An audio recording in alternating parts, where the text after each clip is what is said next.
Hi, my name is Giselle, and for this week's Book Bite, I am going to talk about Kiss of Steel by Beck McMaster. Kiss of Steel is a Victorian steampunk paranormal romance. What is steampunk? Steampunk is a futuristic and retro at the same time.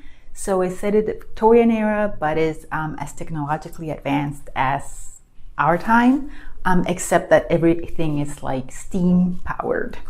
And this story is set in an alternate, elaborate Victorian steampunk London.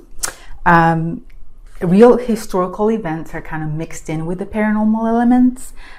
So we have vampires, werewolves, and other assorted paranormal creatures mixed in.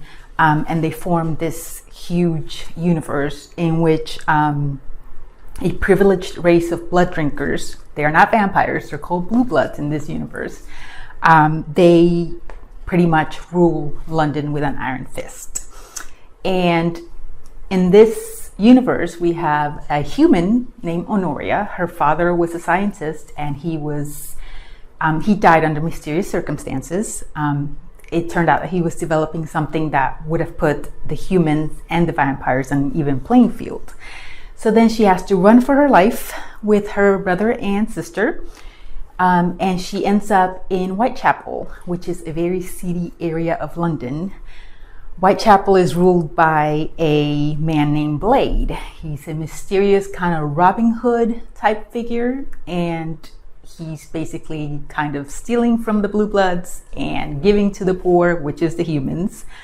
And he is not a good person, but he decides to help this poor hapless human who doesn't know what she's doing and is always getting into scrapes. And so when it's clear that evil forces are hunting her family, maybe the same people that took care of her dad, which we don't really know what happened to him, he steps in and he offers his protection, of course. So this is kind of a cat and mouse game, to where she is accepting kind of grudgingly his protection in exchange for her sisters and brothers' safety. She doesn't really care about her own. And so it's a mix of history and romance and action. We have epic battles. We have airships, steam carriages, we have a mystery to solve, and it's just a huge cast of characters and is very cinematic in scope. It is the first book in the London Steampunk series. It is a 5-book series, and they're all available on Hoopla and Libby.